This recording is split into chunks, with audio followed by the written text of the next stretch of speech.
A very good morning, good afternoon, good evening, depending on whenever you are joining us, wherever you're joining us from for this online Raisina Dialogue.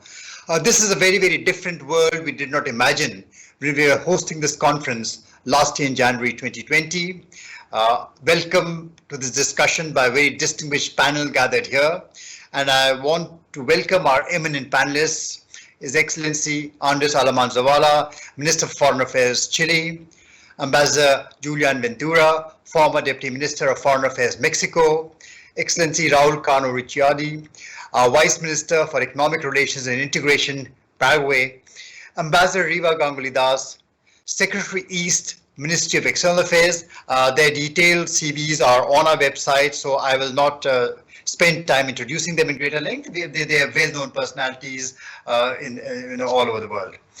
Our subject today is South Rising, the decade for a new America. And why not that should be the subject? 33 countries in the Americas, of which 3 are members of the G20. They have the combined GDP of India and the ASEAN. But we are going through a very difficult period. Even before the pandemic hit at the beginning of 2020, the region's GDP was already crawling at about 2% per year.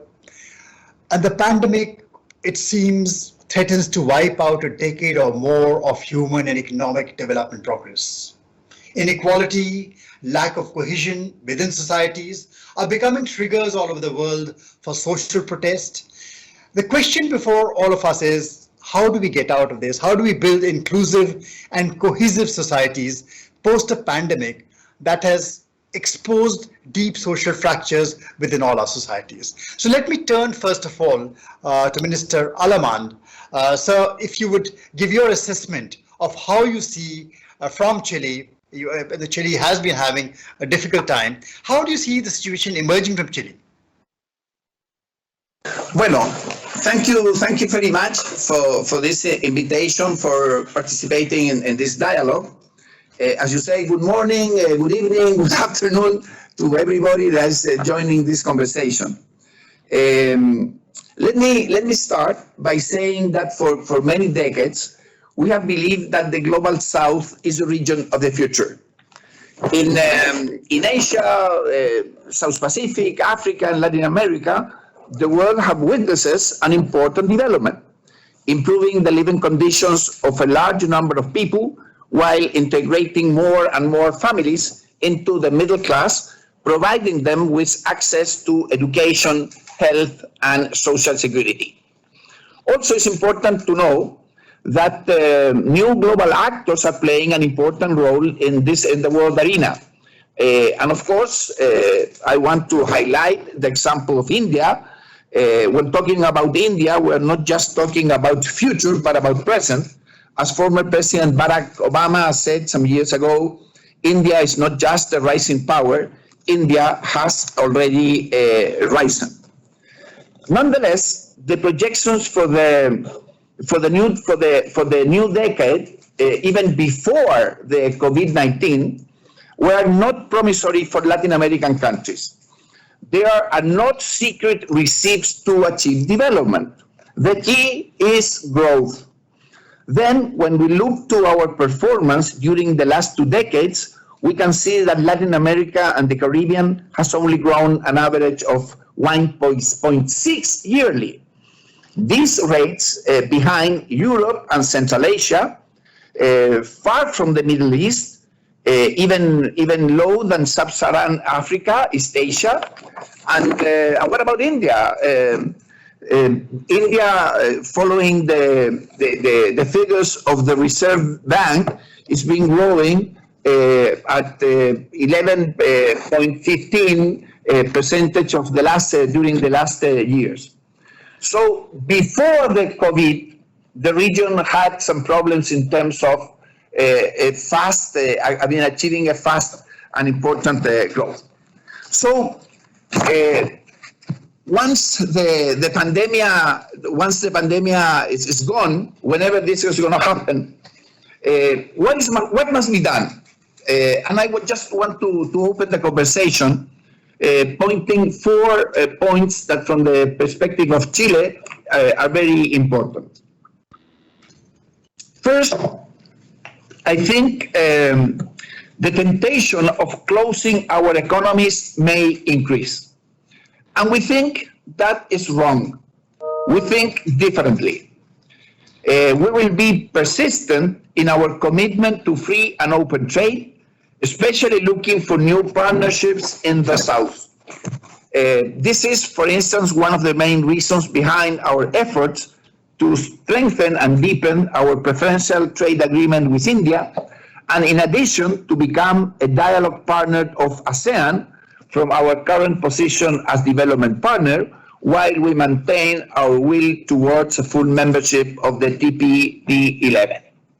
So, open commerce, be persistent in terms of trade, with stable and well-known rules, I think is task number one in terms of the recovery.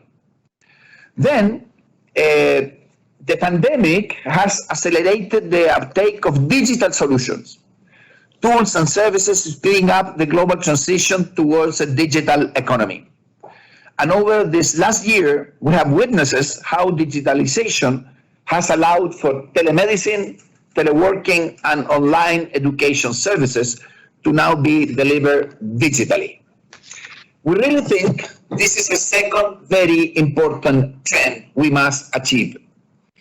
Digital trade is now one of the most dynamic sectors in the global economy, and we should further harness it when dealing with the recovery process. The digital economy has enabled cooperation in emerging areas and stimulated interoperability between our countries. Emerging technologies such as blockchain, artificial intelligence, what the so-called Internet of Things, are positively altering the trade landscape. Further, the digital economy will facilitate trade through paperless trading, express shipments, cybersecurity cooperation, and data flows. In third place, the economic, and this is of course very important, the economic recovery post-pandemic cannot be rising upon the shoulders of a more damaged planet. As for any other economic area, in order to be sustainable, recovery must be green. And we have a great opportunity to devise programs to enhance productivity through innovation and investigating for a greener and more sustainable future, aiming to zero net carbon emissions. New energy sources like green hydrogen, geothermal, solar, and aeolic energy and lithium are important alternatives for that goal, in which, of course, my country have put forward appropriate investment policies.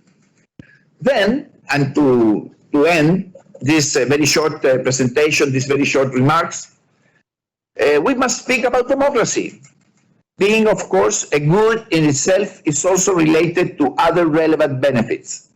It has a key role in the protection of human rights, but at the same time is a guarantee to stability and hence economic development and investments. Democratic societies also have the opportunity to keep the governments accountable. This is why democracy and democratic quality are so important for a recovery. To sum up, dear friends, open trade and cooperation between countries, a renewed commitment for multilateralism, a healthy architecture of global governance are essential. Such pledges are indispensable if collectively we wish to provide a better and peaceful life for our people. As the pandemic has dramatically taught us, we all inhabit the same world, and the future, like it or not, belongs to all of us. I would allow myself to share a simple yet deep lesson from my old days as a rugby player. Together, we are stronger. Thank you, Mr. Alaman, for that excellent opening, which sets the tone for where we are actually looking forward to in a world where some countries are busy raising borders. You've made a very strong case for an open architecture, a rules-based architecture, and one that can be fueled by technologies No, you've all laid all these points very, very succinctly on the table. Thank you, and thank you for the time which you did it. With this, let me turn to Ambassador Ventura. Your comments, sir, on how do you see living in Mexico and looking at the Americas, looking at Asia, how do you configure the situation in the world around you? Well, thank you very much, Sanjoy. It's great to be back at Raisina. Congratulations for dedicating a specific discussion to Latin America and issues. I think, as I mentioned at Raisina last year, Latin America is a geopolitically relevant region, and it's increasingly important as a part of India's global outreach. So that I think this is the first time in the 6 editions of Raisina that we've had a specifically Latin American component. So I hope that this becomes a permanent feature as we go on in the future. You mentioned something very important in your introductory comments, and that is the diversity of the region, the size of the region, both in terms of its economic dimension and the very heterogeneous character of the countries that make up Latin America as a whole. You have very strong Pacific-oriented economies like Chile, Peru, and Mexico, which have made very important strategic decisions reaching out across the Pacific. You have Mexico as an integral part of the North American market, high degree of integration. You have 3 G20 members, 3 OECD members.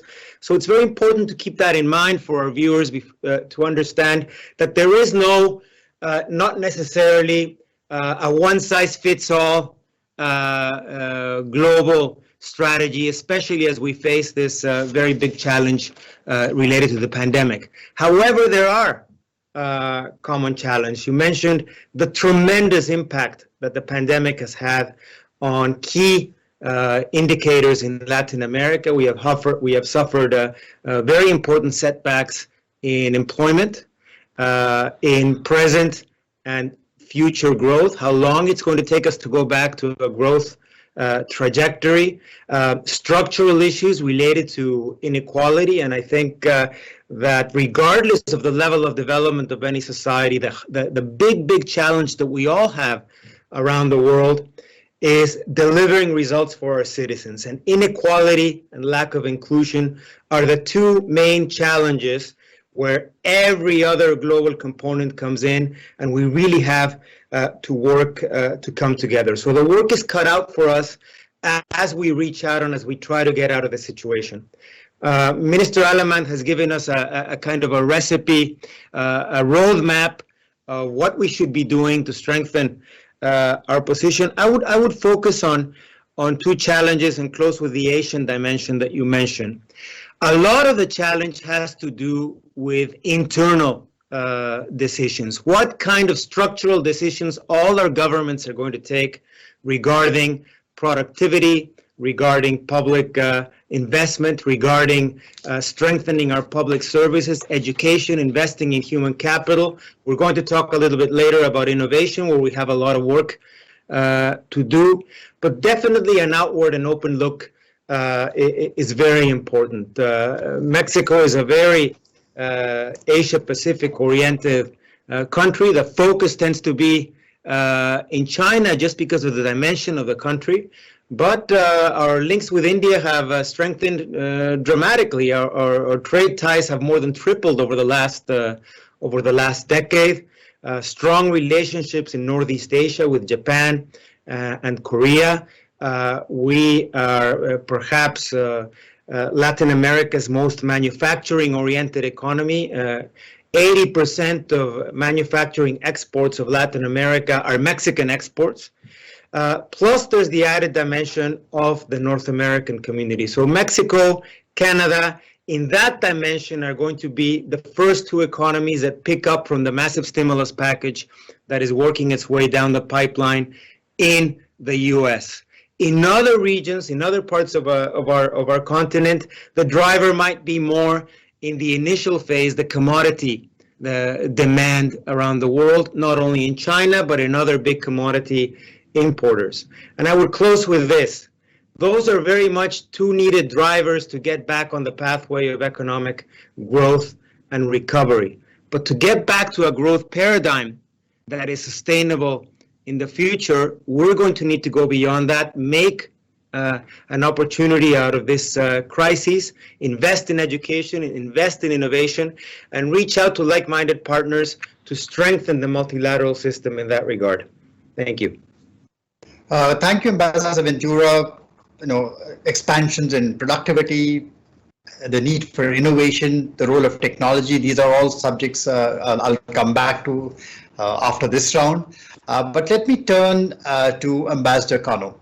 The COVID-19 pandemic hit Paraguay just as the country was embarking on actually a strong recovery path after the slump of 2019.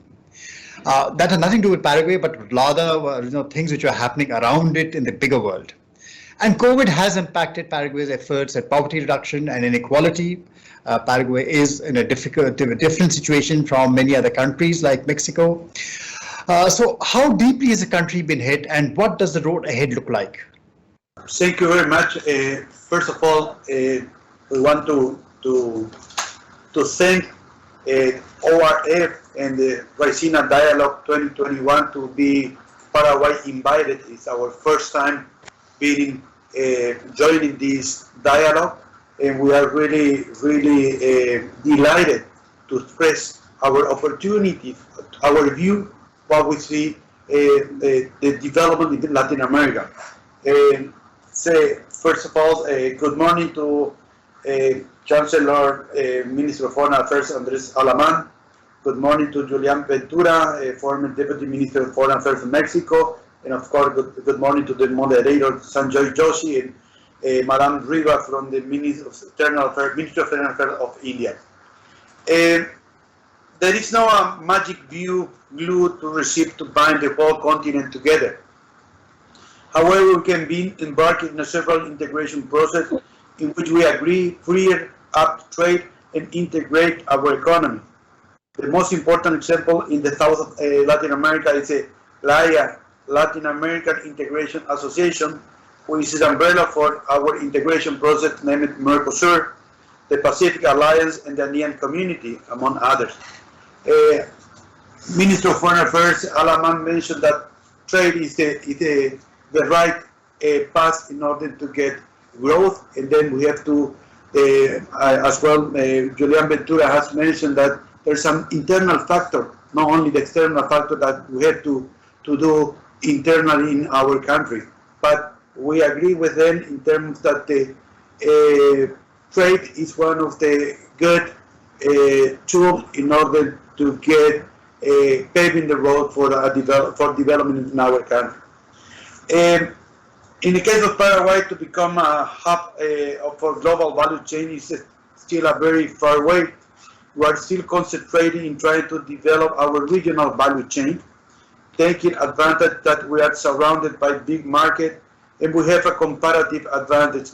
Although, for example, we have the automobile industry back in South America with a big production plant in Brazil and Argentina, and their auto part factory located in Paraguay and Uruguay. We are in the regional value chain.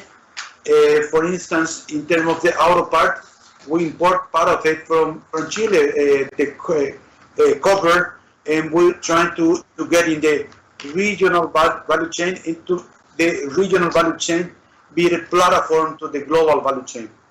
Under the current situation in Latin America is being severely hit by the COVID-19 pandemic. The health crisis contracted growth and has had an enormous social and economic impact.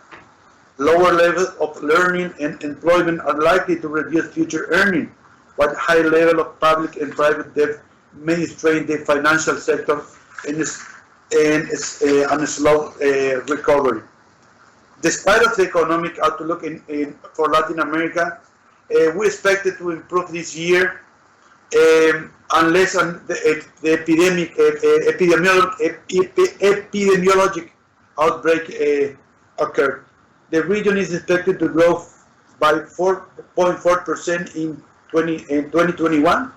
There are signs pointing to rapid recovery. International commodity trading remained relatively strong. Most commodity prices are higher than before the COVID-19 crisis, as well as trade of food and other agro-industrial products is in high demand. Latin America is expected as a whole to change the paradigm of being raw material supplier. We need to understand of the developed and developing country to make that change. We need the understanding, and we foresee the regional value chain to be the platform for integration, the global value chain. We want to change the paradigm. I'm talking about particular Paraguay. Paraguay is seen as an export of raw material. In order to have the foundation for a social economic growth, we need to change that paradigm. And Paraguay, as a landlocked and developing country, we need a special differential treatment that will require from the multilateral system. And so that's what I can share with you so far. Thank you very much. Thank you, Ambassador Cano, for that intervention on integrating regional value chains and global value chains. That's a very important subject which we will be taking up throughout this Raisina Dialogue. So stay tuned to this. Let me turn to Ambassador Das. Minister Alamand, and after that, Ambassador Ventura, and of course, Ambassador Cano both spoke about the issues which they were really raising were issues of partnerships for cooperation in areas of technology, raising productivity, building value chains. Now my question to you is there wind in India's developmental partnership with this area, with the Caribbean, with Central America? What are the possibilities for cooperation? And the big question of innovation. Can these partnerships, now how do we get these partnerships to be innovation based? Because that is the future. Thank you. Excellencies, buenos dias a todos. I'm absolutely delighted to join colleagues and dignitaries from the Latin American region. It's a great honor to be with all of you. The fact that we are meeting in this format is a grim reminder of the times we live in.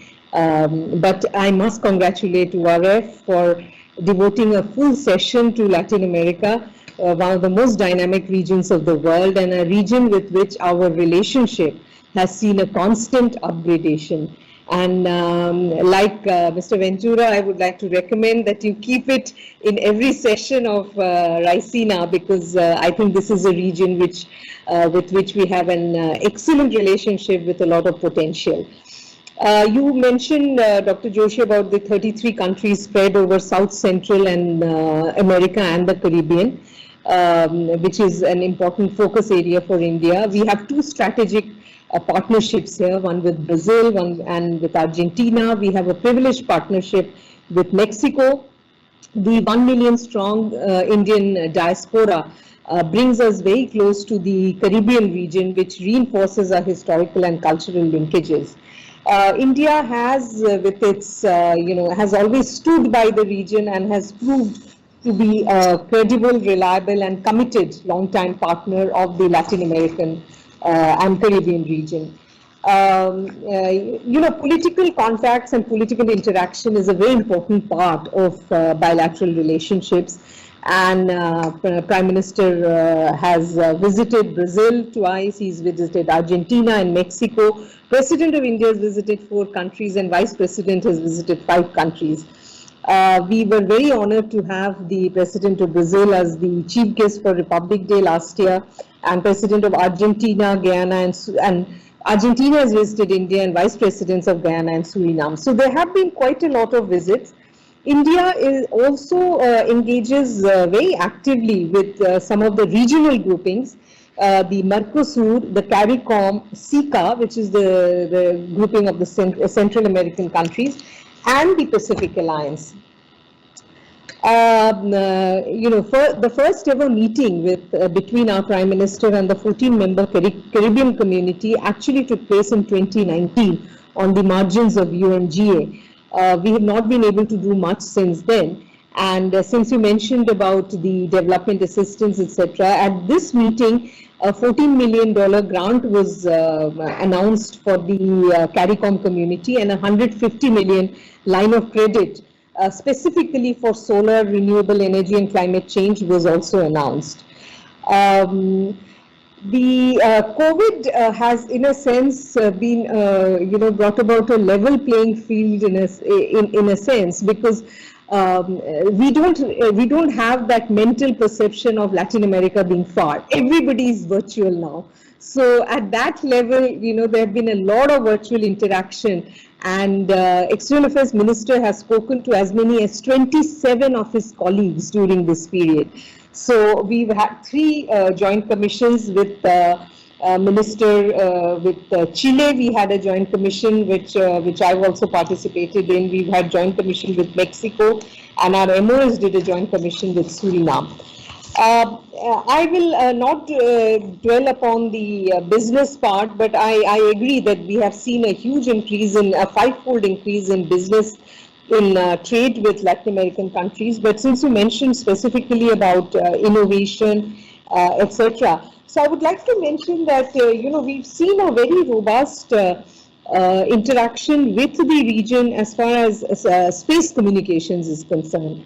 ISRO has successfully launched the satellites of both Colombia and Chile.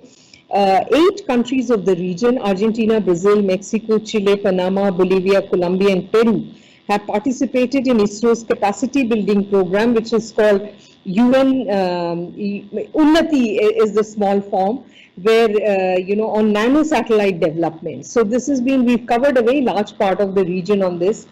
Many countries in the region are keen to participate in the space sector, especially on launching and developing of satellites. Those of you who follow the region would have seen the launch of Brazilian satellites recently, and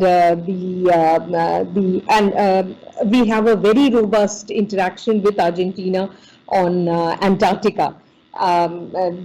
So there are many areas of new technologies where we are interacting with the Latin American countries, which includes material sciences, nanotechnology, agricultural waste management, atmospheric sciences, and advanced applied physics. I will just briefly mention about development cooperation, where we have been expanding our assistance to various development partnership initiatives. We have a very unique program where we are leveraging our partnership with the United Nations and its expertise. And this is called the India-UN Development Partnership Fund. It was initiated in 2017. And it has ongoing projects of $6.5 million in the LAC region. These are small projects which we do, and which are very, very community-centric projects. And these projects have helped India, helped us bring India closer to communities in Latin America. There are about, we have lines of credit operational of about $215 million. Our capacity building projects are very, very popular in Latin America.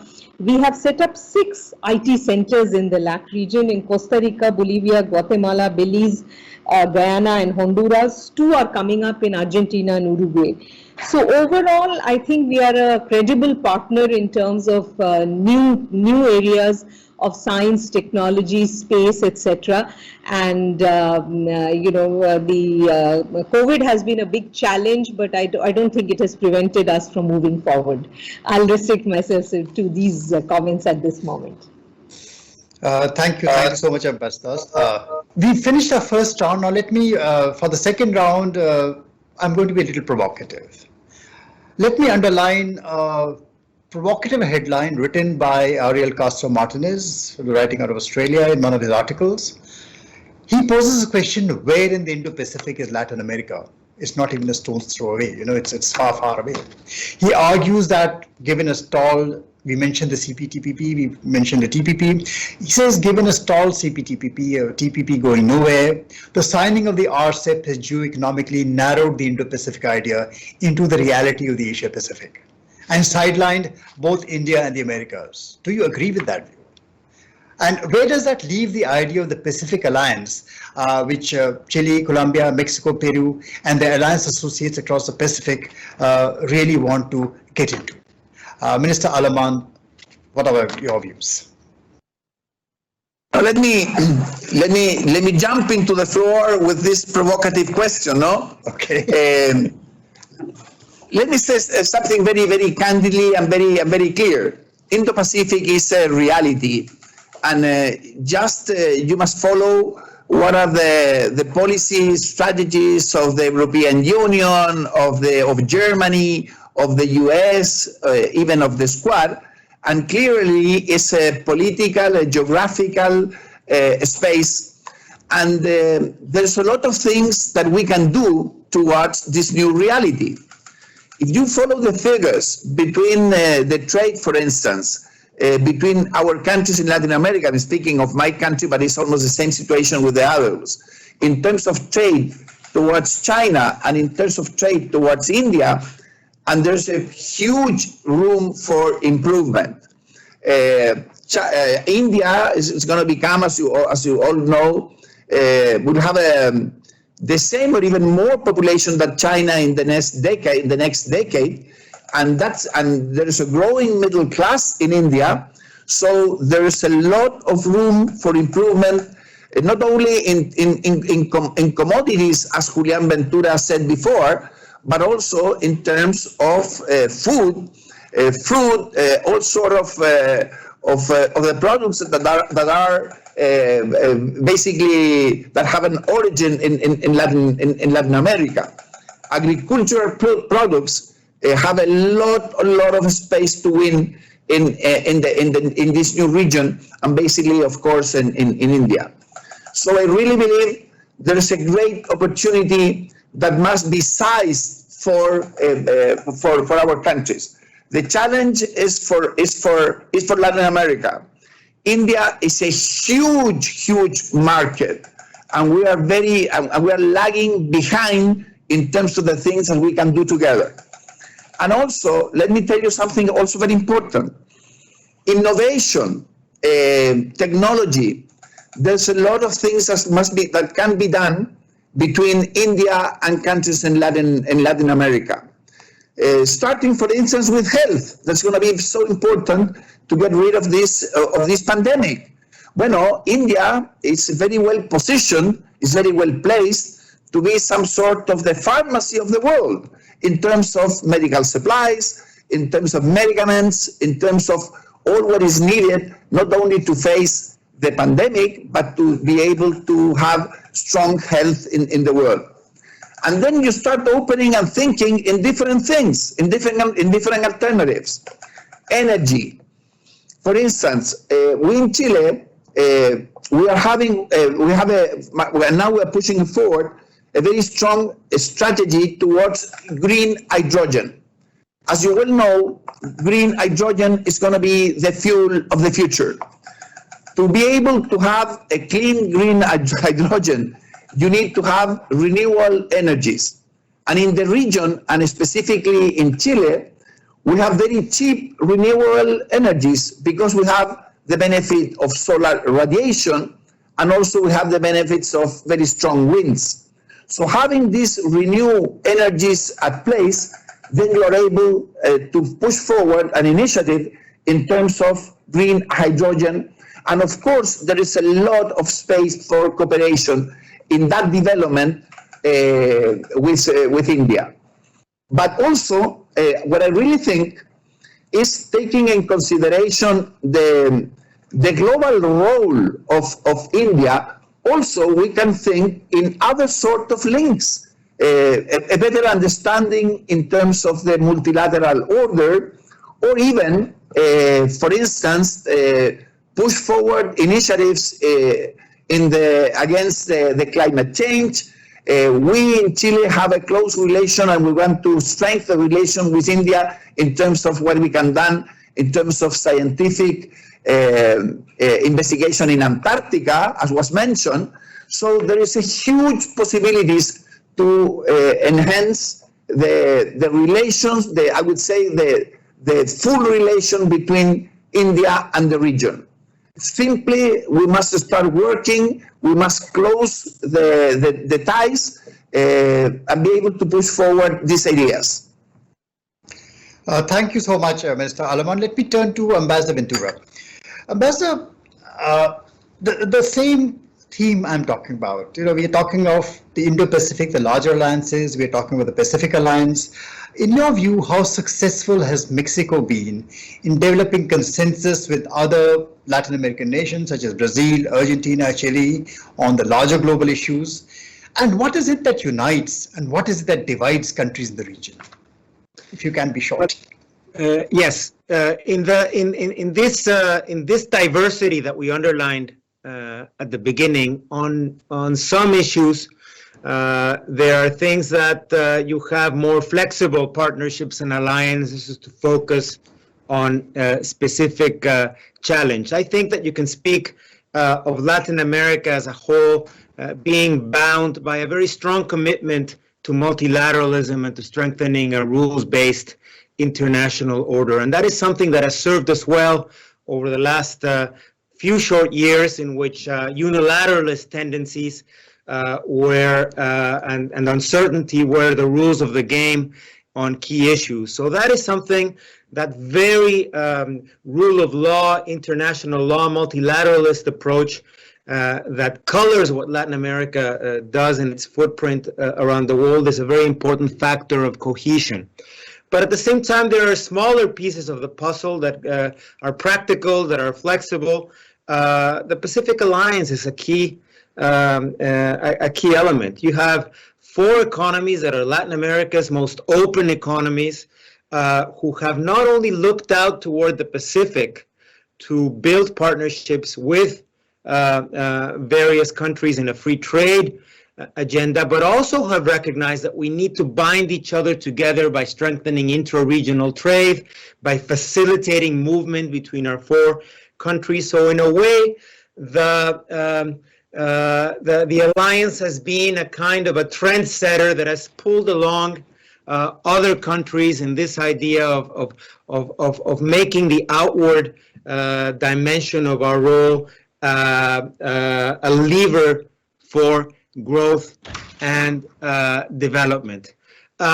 In North America, in Mexico, there's a particular situation of having the modernized NAFTA agreement already approved. That gives us, in certain kinds of investment, a leg up in the global chessboard. So I would say that there is more that binds us than drives us apart, but you have practical alliances and practical partnerships, specifically as we reach out into the Asia Pacific, into the Indo-Pacific, as Minister Alaman has mentioned. Thank you, Ambassador Cano.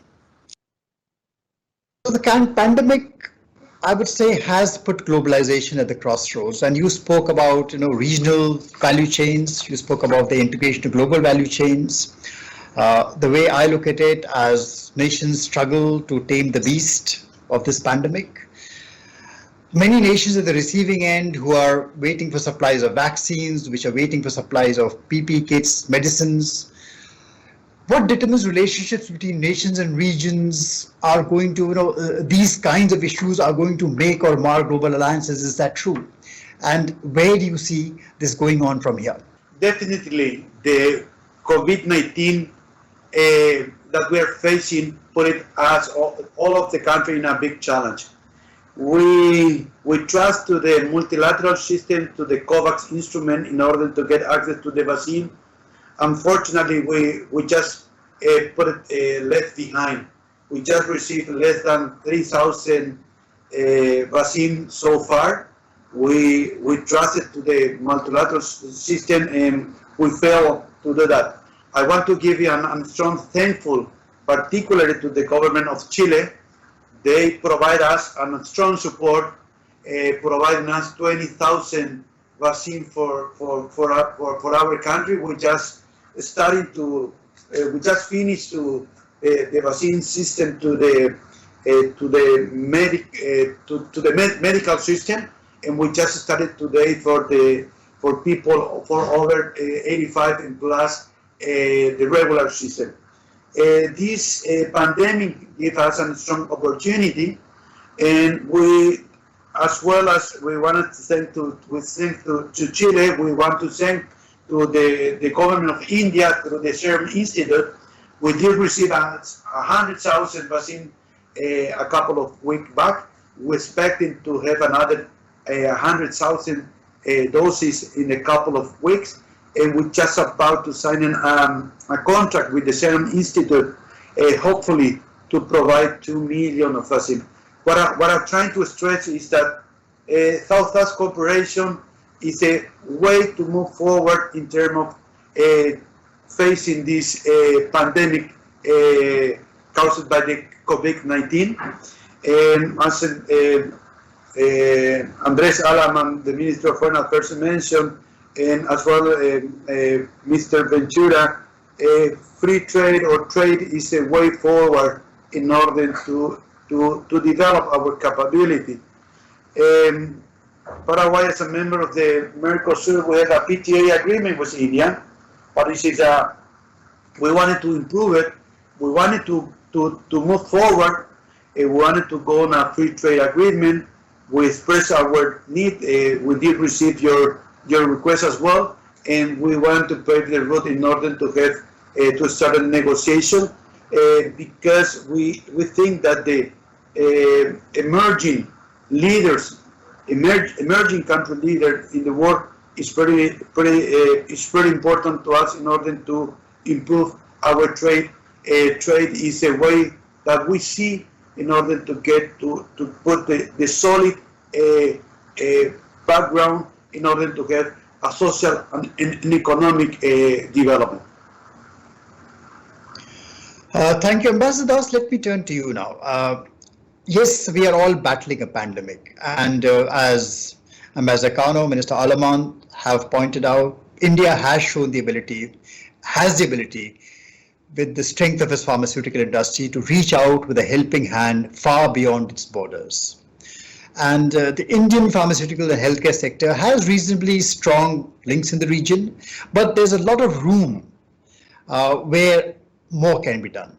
Now, does the pandemic open opportunities to elevate this relationship and turn it into something that can be a win-win for both sides? And what are governments doing on both sides to assist the private sector in this endeavor? Certainly, I think India's credibility as a partner in providing vaccines and pharmaceutical products has been proven through the COVID pandemic process. Indian pharma companies are already well established in the region, and many of them have production facilities in Mexico, Brazil, Argentina, and in Central America. Some of the very important Indian companies like Torrent Pharma, Zydus Cadila, Dr. Reddy's, Glenmark, and some small and medium and large pharma companies also have subsidiaries in Latin America. We have been very interested in entering the pharma market in Latin America through the government procurement process, and these are conversations which have been going on for a very long time. There are certain issues we face in terms of registration of our pharma products and our placement of our products in various categories. But we're very confident that after the way in which India has proved its credentials as a pharmaceutical, the vaccine producer, and also in the initial days of the COVID in terms of providing the essential medicines for dealing with COVID. I think we will may have good success in this area. India has, as you know, we provided HCQ to 27 out of the 33 countries. And many of these countries have given fast-track approval to our vaccines, and we've seen the dignitaries present here today have mentioned about the vaccines which have reached their countries. Latin America is projected to have a GDP of about 3.7% in 2021 after the estimated contraction of 7.7 in 2020. Given this recovery of growth and I think Indian pharma products have could double to, this is our estimate, could double to US dollar 20 billion in the next couple of years. Pharma players can invest big. After all, the private sector has to take the decisions based on their own due diligence that they do. And governments work in partnership with each other to provide the enabling environment in which businesses can flourish. And we have no doubt that, Latin America, the whole region itself will see a lot of benefit in that. It is we know is one of the regions which is which has a large aging population. It is aging fast, and there is a demand for medication and pharmaceutical products, which India is well positioned to provide. This would be my sort of brief comment on this. We are almost out of time. In fact, we are out of time, but I think I'll use my privilege and extend a little more time to just ask everybody to have brief closing comments in a short 1 minute. If you wish to say anything, want to make any statement about the larger situation which we've been discussing, here's the time to do it. Just 1 minute, brief. Who's going to go first? Mr. Alamand? Here I go in less than a minute, and thank you very much for your wise and provocative moderation. 5 sentences. Number 1, we have to be persistent in our pledge to free and open trade. Number 2, we must speed up global transition towards digital economy. Number 3, we must keep recovery green. Number 4, we need to protect democracy as a guarantee for stability and economic development. And 5th, we must use our imagination and political will to bridge better India with Latin America in all different fields. Thank you. Ambassador Ventura. Well, thank you very much. Subscribing what Minister Alamand has just said, I think that once we get beyond the initial detonators that will get us back into the path of economic recovery, we have to position ourselves to a kind of what I would call a 2.0 growth paradigm that is driven, one, by the challenge of concrete actions to add value to what we grow, to what we produce, to what we export around the region, and 2, which has an innovation component, which is what will make our growth sustainable and more robust in the future.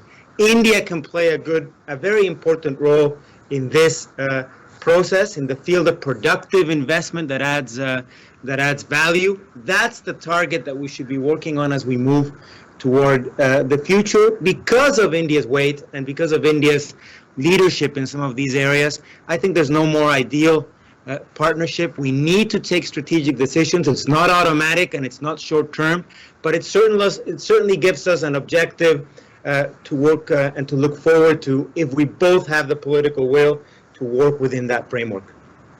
Ambassador Kano. Thank you very much. First of all, I totally agree with what was mentioned by Minister Alamand as well as Mr. Ventura. Paraguay want to change the paradigm. We don't want to be eternally being a raw material provider. We want to add value of what we have as a raw material producing from ourselves and going to the regional global chain and the regional global chain as a platform to join in the global value chain. And we want to stress that we wanted to request and especially differential treatment in case of Paraguay because we are a landlocked country.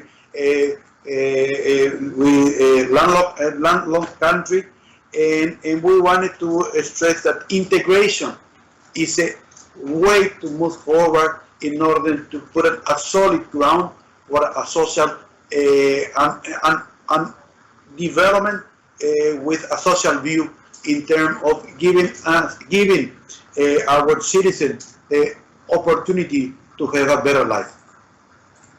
Ambassador Das, last word to you. Thank you. We are looking at, we are already making efforts to diversify our engagement from traditional areas of focus such as trade, investment, food, energy security to new areas. I have already mentioned space, so I'm not going to talk about space anymore. To, for example, defense. Chilean Navy has recently bought an anchor handling towing supply and standby vessel built by Larsen and Toubro at the cost of $11.5 million. This is the kind of cooperation we are looking for. We already have a lot of training and capacity building in defense. Latin America is home to strategic minerals like lithium. The lithium triangle consists of Bolivia, Argentina, and Chile again, and we are looking at greater cooperation in that area. Latin America also is very rich in agriculture. The region can potentially contribute to India's long-term goals in food security. Because of there is an advantage arising from the reversal of seasons between South America and India. As a result, Indian consumers can enjoy seasonal vegetables throughout the year if we are able to work on this a little in a stronger way. The area is home to 20% of world's proven oil and gas reserves. We are diversifying our dependence on a few players in the oil sector. And you'll be happy to know that Guyana is a non-traditional player, and we've started importing oil from Guyana as well. The renewable energy is another area which has opened up with, especially with cooperation under the framework of International Solar Alliance. So these are the main areas of cooperation we are looking at, and we are confident that we will move forward on all these areas. Thank you, all of you, for that wonderful discussion we've had. The way out of this viral world is with the Americas. It is together. That is the only way we are going to get out of it. You've raised some excellent propositions on the table, very, very succinct. Thank all of you for doing this. It's been a great contribution to the Raisina Dialogue and to RF. Hope to see you really, not virtually, in better times. Thank you, Sanjoy. Thank you for the invitation. Ambassador Das, Minister. Thank you so much. Thank you. Thank you. Thank you very much. Thank you very much.